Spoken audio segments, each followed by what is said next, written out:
അസ്സലാമു അലൈക്കും. എല്ലാവർക്കും സുഖമാണെന്ന് വിശ്വസിക്കുന്നു. ഞാനും സുഖമായിട്ടിരിക്കുന്നു. അപ്പോൾ ഇന്ന് ഞാൻ വന്നിട്ടുള്ളത് ഒരു ചെമ്മീൻ ഉണ്ണിയപ്പത്തിൻ്റെ റെസിപ്പിയുമായിട്ടാണ്. സാധാരണ നമ്മൾ മധുരമുള്ള ഉണ്ണിയപ്പമാണല്ലോ കഴിക്കാറുള്ളത്. ഇന്ന് നമ്മൾ വ്യത്യസ്തമായിട്ട് എരിവുള്ളൊരു ഉണ്ണിയപ്പമാണ് ഉണ്ടാക്കുന്നത്. അപ്പോൾ നമ്മുടെ ചാനൽ ആദ്യമായിട്ട് കാണുന്നവരുണ്ടെങ്കിൽ, സബ്സ്ക്രൈബ് ചെയ്യാത്തവരുണ്ടെങ്കിൽ ഒന്ന് സബ്സ്ക്രൈബ് ചെയ്തേക്കണേ. അപ്പോൾ നമുക്ക് ഈ ഒരു ഉണ്ണിയപ്പം ഉണ്ടാക്കാൻ വേണ്ടിയിട്ട് ഞാനിപ്പോൾ 11 വലിയ സൈസിലുള്ള ചെമ്മീനാണ് എടുത്തിട്ടുള്ളത്. ഇതിനെ ചെറിയ കഷ്ണങ്ങളാക്കിയിട്ട് മുറിച്ചെടുത്തിട്ടുണ്ട്. ഇനി ഇതിലേക്ക് നമുക്കൊരു മസാല തയ്യാറാക്കണം. പിന്നെ ഞാൻ അതിന് വേണ്ടിയിട്ട് ഒരു സ്പൂണോളം മുളക് പൊടി ചേർത്ത് കൊടുക്കുന്നുണ്ട്. ഞാനിപ്പം കാശ്മീർ റെഡ് ചില്ലിയാണ് ഉപയോഗിച്ചിട്ടുള്ളത്. കുറച്ച് മഞ്ഞൾപ്പൊടി കൂടി ചേർത്ത് കൊടുക്കുക. പിന്നെ അതുപോലെ തന്നെ കുറച്ച് കുരുമുളക് പൊടി കൂടി ചേർത്ത് കൊടുക്കണം. പിന്നെ ഞാനിപ്പോൾ ഇതിലേക്ക് ഒരല്പം ഉപ്പ് ചേർത്ത് കൊടുക്കുന്നുണ്ട്. ഇതിപ്പോൾ ചെമ്മീനായതുകൊണ്ടാണ് ഞാനിപ്പം ഉപ്പ് വളരെ കുറച്ച് മാത്രമേ ചേർക്കുന്നുള്ളൂ. സീ ഫുഡ് ആയതുകൊണ്ട് ഞാനിപ്പോൾ വളരെ കുറച്ച് മാത്രമേ ഉപ്പ് ചേർത്തിട്ടുള്ളൂ കേട്ടോ. ഇനി നന്നായിട്ട് തന്നെ ഒന്ന് മിക്സ് ചെയ്തെടുക്കുക. അതിനുശേഷം നമുക്കിതൊരു 15 മിനിറ്റോളം ഒന്ന് റെസ്റ്റ് ചെയ്യാൻ വേണ്ടിയിട്ട് വെക്കണം. അതിനുശേഷം നമുക്കിതൊന്ന് ഫ്രൈ ചെയ്തെടുക്കണം. അപ്പം ഞാനിപ്പോൾ ഇതിന് വേണ്ടിയിട്ട് ഒരു പാനിലേക്ക് വെളിച്ചെണ്ണ ചേർത്ത് കൊടുത്തിട്ടുണ്ട്. 2-3 സ്പൂൺ വരെയൊക്കെ ചേർത്താൽ മതി. പിന്നെ ഇതിലേക്ക് ഞാനിപ്പോൾ ഈ ഒരു ചെമ്മീൻ ചേർത്ത് കൊടുക്കുന്നുണ്ട്. ഇത് ഫ്ലെയിം കുറച്ചിട്ട് ചെയ്യുന്നതാണ് ഒന്നുകൂടി നല്ലത്. ലോ ടു മീഡിയം ഫ്ലെയിമിൽ നമുക്ക് വേണമെങ്കിൽ ചെയ്യാം. മീഡിയം ഫ്ലെയിമിലൊക്കെ ചെയ്യുന്നുണ്ടെങ്കിൽ ഇത് ഇളക്കിക്കൊണ്ടിരിക്കണം, അല്ലെങ്കിൽ പെട്ടെന്ന് അടി പിടിക്കാനുള്ള ചാൻസ് കൂടുതലാണ്. പിന്നെ നമ്മൾ ഫ്രൈ ചെയ്തെടുക്കുന്ന സമയത്ത് ഒരുപാട് അങ്ങനെ ഡീപ്പ് ഫ്രൈ ചെയ്യേണ്ട ആവശ്യമില്ല. 2 വശവും ഒന്ന് ചെറുതായിട്ടൊന്ന് മൊരിഞ്ഞ് കിട്ടിയാൽ മതി. വല്ലാണ്ട് അങ്ങ് ഫ്രൈ ആയി പോകേണ്ട ആവശ്യമില്ല. ഇടയ്ക്കിടയ്ക്ക് ഒന്ന് ഇളക്കിക്കൊണ്ടിരിക്കണം. 2 വശവും ഒന്ന് ചെറുതായിട്ട് അങ്ങനെ മൊരിഞ്ഞ് വരുന്ന സമയത്ത് നമുക്കിത് എണ്ണയിൽ നിന്ന് മാറ്റാം. മസാല ഒക്കെ അടിയിൽ പിടിക്കാതിരിക്കാൻ ഒന്ന് ശ്രദ്ധിച്ചേക്കണേ. പിന്നെ ഞാനിതിലേക്ക് കുറച്ചുകൂടി വെളിച്ചെണ്ണ ചേർത്ത് കൊടുത്തിട്ടുണ്ട്. പിന്നെ ഞാനിതിലേക്ക് ഒരു ചെറിയ കഷ്ണം ഇഞ്ചി ചതച്ചത്, അതുപോലെ തന്നെ ഒരു 2 പച്ചമുളക്, 6 അല്ലി വെളുത്തുള്ളി ചതച്ചതും കൂടി ചേർത്ത് കൊടുക്കുന്നുണ്ട്. ഇതൊക്കെ ചേർത്തിട്ട് ലോ ഫ്ലെയിമിൽ തന്നെയാണ് ചെയ്തെടുക്കേണ്ടത്. അല്ലെങ്കിൽ ഞാൻ പറഞ്ഞല്ലോ, മുളക് പൊടിയൊക്കെ ആയതുകൊണ്ട് എന്തായാലും കരിയാനുള്ള ചാൻസ് കൂടുതലാണ്. അതുകൊണ്ട് ലോ ഫ്ലെയിമിൽ തന്നെ നന്നായിട്ട് ഇതിൻ്റെ പച്ചമണമൊക്കെ മാറി വരുന്നവരെ തന്നെ വഴറ്റി കൊടുക്കാം. പിന്നെ ഞാൻ അതിലേക്കൊരു വലിയ സൈസിലുള്ള സവാള ചോപ്പ് ചെയ്തത്, അതുപോലെ തന്നെ കുറച്ച് കറിവേപ്പിലയും ചേർത്ത് കൊടുക്കുന്നുണ്ട്. ഇതും ചേർത്തിട്ട് നമുക്ക് ലോ ഫ്ലെയിമിൽ തന്നെ നന്നായിട്ട് തന്നെ ഒന്ന് വഴറ്റി കൊടുക്കാം. പിന്നെ വീഡിയോസൊക്കെ ഇഷ്ടമാണെന്നുണ്ടെങ്കിൽ എല്ലാവരും ലൈക്ക് ചെയ്യണം, നിങ്ങളുടെ അഭിപ്രായങ്ങളൊക്കെ അറിയിക്കണം. ഞാനിപ്പോൾ കുറച്ച് മാത്രമേ ഉപ്പ് ചേർക്കുന്നുള്ളൂ. നമുക്ക് ആവശ്യമുണ്ടെങ്കിൽ പിന്നെയും ചേർക്കാം. ചെമ്മീനൊക്കെ ആയതുകൊണ്ട് അത്യാവശ്യം ഉപ്പൊക്കെ ഉണ്ടാവും.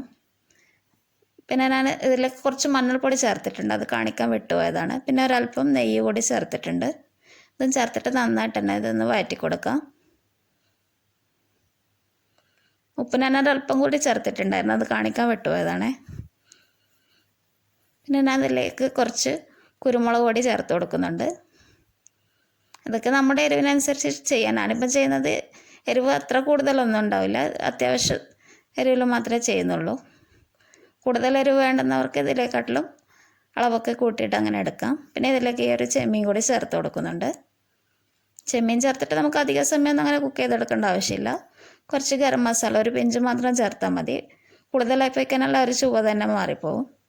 ഇത് പെട്ടെന്ന് തന്നെ ഒന്ന് ഇളക്കിയിട്ട് അങ്ങനെ ഫ്ലെയിം ഓഫ് ചെയ്യാം. പിന്നെ ഇത് നമ്മൾ നന്നായിട്ടൊന്ന് ചൂടാറാൻ വേണ്ടിയിട്ട് വെക്കണം. അതിനുശേഷം നമുക്ക് ഇതിലേക്കൊരു ബാറ്റർ തയ്യാറാക്കാം. ഇതിന് വേണ്ടിയിട്ട് ഞാനിപ്പോൾ ഒരു ബൗളിലേക്ക് 4 മുട്ട ചേർത്ത് കൊടുക്കുന്നുണ്ട്. പിന്നെ ഇതിലേക്ക് ഒരു പച്ചമുളക് ചെറുതായിട്ട് മുറിച്ചത് ചേർത്ത് കൊടുക്കുന്നുണ്ട്. വട്ടത്തിൽ അരിഞ്ഞിട്ടാണ് ഞാനിപ്പോൾ ചെയ്യുന്നത്. അതും ചേർത്തിട്ട് കുറച്ച് കുരുമുളക് പൊടി ചേർത്ത് കൊടുക്കുന്നുണ്ട്. ഞാനിപ്പോൾ 1/2 ടീസ്പൂണോളെ ചേർത്തിട്ടുള്ളൂ. പിന്നെ ഉപ്പും ചേർത്ത് കൊടുക്കുന്നുണ്ട്.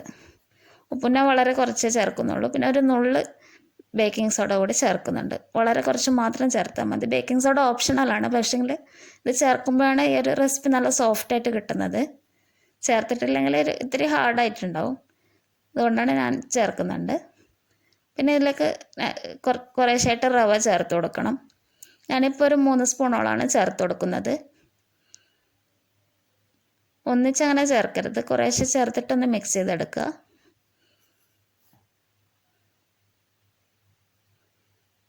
നന്നായിട്ട് തന്നെ ഇതൊന്ന് മുട്ടയായിട്ട് യോജിപ്പിച്ചെടുക്കണം. അതിനുശേഷം ഞാൻ ചെറിയ മസാല ചേർത്ത് കൊടുക്കുന്നുണ്ട്.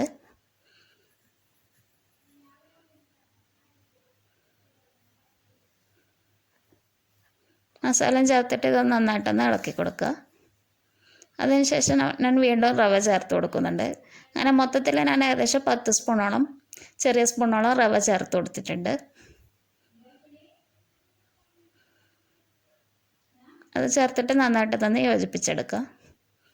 അതിനുശേഷം നമ്മളിത് ഒരു 20 മിനിറ്റ് നേരം ഒന്ന് റെസ്റ്റ് ചെയ്യാൻ വേണ്ടിയിട്ട് വെക്കാം. ഒരു 15 മുതൽ 20 മിനിറ്റ് വരെ ഒന്ന് റെസ്റ്റ് ചെയ്യാൻ വേണ്ടിയിട്ട് വെക്കാം. അതിനുശേഷം നമുക്കിതൊന്ന് ഫ്രൈ ചെയ്തെടുക്കാം. ഇനി ഒരു ബാറ്ററിൽ ഒരു ഫ്ലോയിങ് കൺസിസ്റ്റൻസിയിൽ ഒരു സെമി തിക്ക് ബാറ്ററായിട്ടാണ് ഞാനിപ്പോൾ ചെയ്തെടുത്തിട്ടുള്ളത്. അപ്പോൾ തരിയൊക്കെ കുറഞ്ഞു പോയാൽ നമുക്കത് എണ്ണയിൽ ചേർക്കുന്ന സമയത്ത് വല്ലാണ്ടങ്ങ് പൊടിഞ്ഞു പോകും. അപ്പം നമുക്കത് മനസ്സിലാവും. അപ്പോൾ വീണ്ടും വേണമെങ്കിൽ നമുക്ക് റവ ചേർത്ത് കൊടുക്കാവുന്നതാണ്. എണ്ണയിൽ ചേർത്തിട്ട് നമുക്ക് ലോ ഫ്ലെയിമിൽ തന്നെ ഫ്രൈ ചെയ്തെടുത്താൽ മതി. മുട്ടയൊക്കെ ആയതുകൊണ്ട് പെട്ടെന്ന് കരിഞ്ഞു പോകും. പെട്ടെന്ന് തന്നെ ഇത് തിരിച്ചിട്ട് കൊടുക്കാനും ശ്രദ്ധിക്കണം. വളരെ പെട്ടെന്ന് തന്നെ ഇത് ഫ്രൈ ചെയ്ത് ഇത് കിട്ടിക്കോളും.